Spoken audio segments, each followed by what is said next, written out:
Welcome back, movie enthusiasts, to another Cinema Central review. I'm your host, DJ Ace, and for this one, I did something a little bit different. I went to a smaller movie release this past Thursday called The Reliant.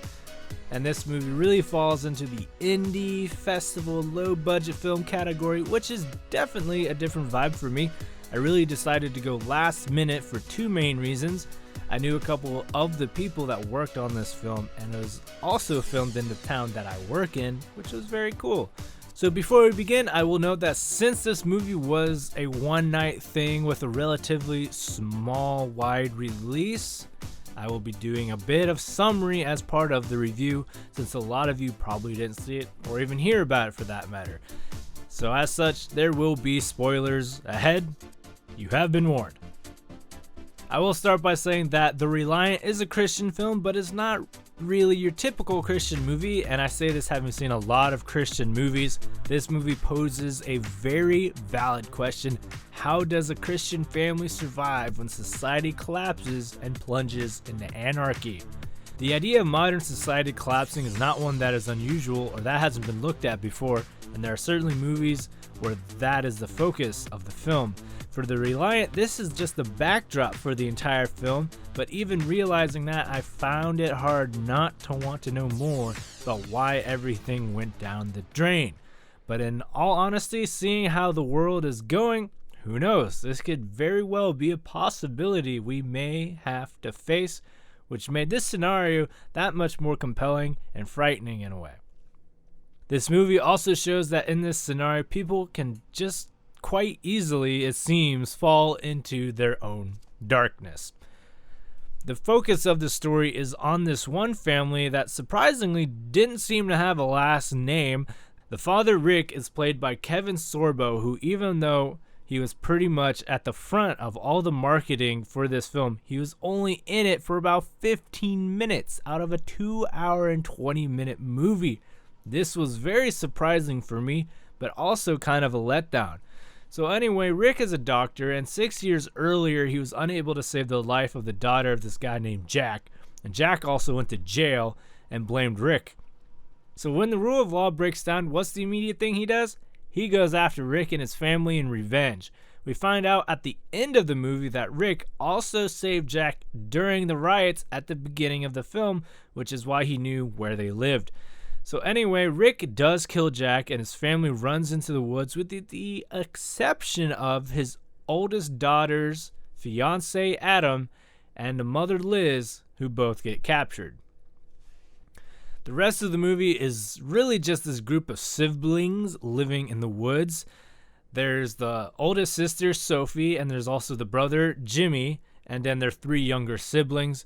This is the bulk of the movie, and it kind of dragged on. Like I said, this movie is 140 minutes long, and this is the bulk of it, which is strange because the movie went from a pretty intense opening, like with the father getting murdered, and then there's a pretty hefty climax at the end. More on that later, but during this time, Adam comes back, but it turns out he did some stuff that didn't sit well with Sophie, and also Jack comes after them towards the end as well.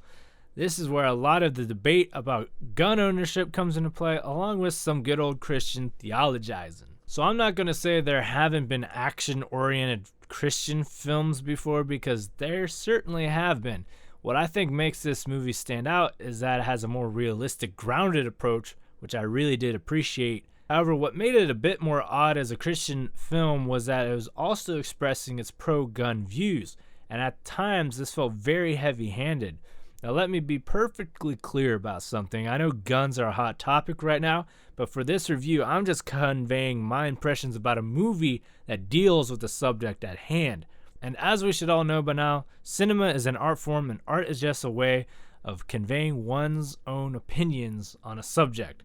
Now enough with that little aside, and back to the context of the movie.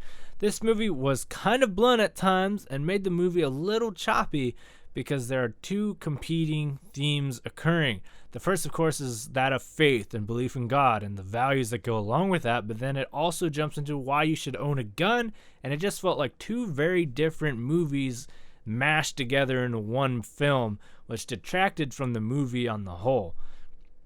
However, one thing I do appreciate is that it explores very handedly not only the pros, but also the cons of gun ownership.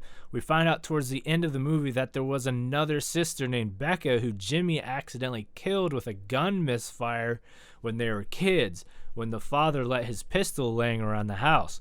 That was a tragedy for sure, but then again, at the beginning of the movie, when they are trying to leave the house, they need to open the gun safe.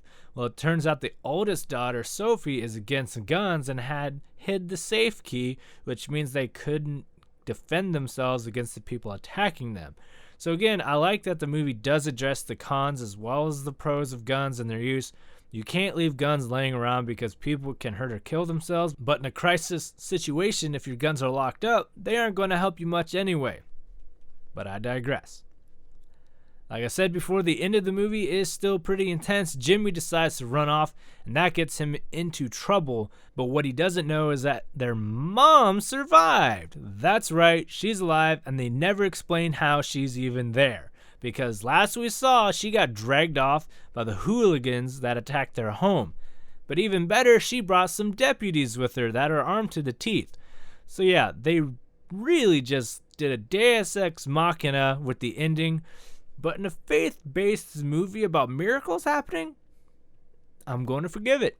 Still, I'd like to know how she's even there and what happened, which I know is asking a lot in a movie that's already over 2 hours long, but the part of the ending that really pushes the limits of getting away with miracles is the fact that Sophie has to shoot these bad guys to save her brother Jimmy. That's right, the same girl that was against guns for the entire film, who has presumably never shot a gun, let alone a rifle, at something 100 yards away, has to make this shot. That really didn't sit well with me. But long story short, with Jack's help, they save Jimmy and they let Jack live, because at the film's heart, this is still a Christian movie and it hits the notes about forgiveness and redemption, which I love that. But I think it happened a little too quickly at the end of this film. Like, everyone is just suddenly hugging the dude that killed their father, but are like, it's all good now. I'm not saying it can't happen. I believe stuff like that can happen, but it's just really rushed in like the last 10 minutes of the movie. So like I said before, there are just some pacing issues in this film. Things that needed more elaboration weren't, while other parts just dragged on. Just a couple of other notes. This family was in the wilderness for something like a month and a half. How are they still this good looking? Like, honestly, I get that it's a movie and there are certainly limits, but for a movie that's supposed to be a kind of realistic survival thing, these kids were way too well kept. Like, how did that happen? Like, I don't understand. The other thing is that the editing was a little choppy. I think this has something to do with the fact they had to redo some of the scenes in post to keep this movie PG-13, as it was originally rated R, which kind of makes me curious what that version of the film might have been like. Also, the audio went off sync a couple times, and I'm 90% sure it was not a playback error, because I've used the same theater for years and I've never had issues. And just an interesting note, this movie really reminded me of another film called Defiance, and if you haven't seen it, I would highly recommend it. It's about these three Jewish brothers played by Daniel Craig, Liev Schreiber, and Jamie Bell protecting 1,000 other Jews in the woods during World War II. Very compelling, very interesting, based on a true story if I'm not mistaken. Sorry, that was random, but there are similarities, all right? There's also this post-credits testimony that I felt was very odd. And this has nothing against the person sharing their story or the situation they're in. It's just, after having watched a movie about guns, it really felt unnecessary and like I was just getting beat over the head with it, like, honestly.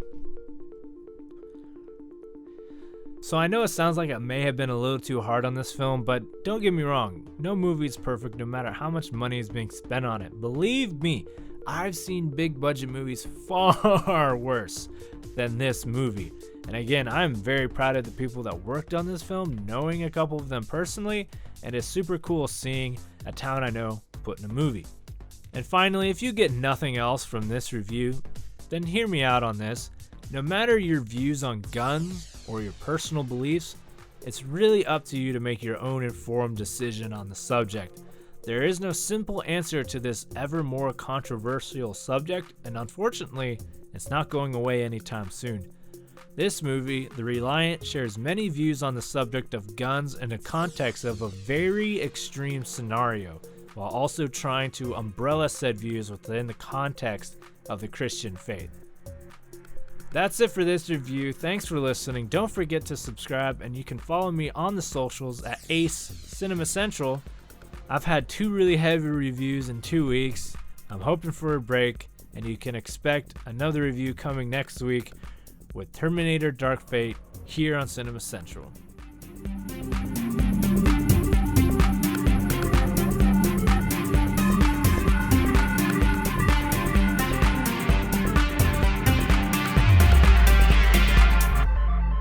Booyah!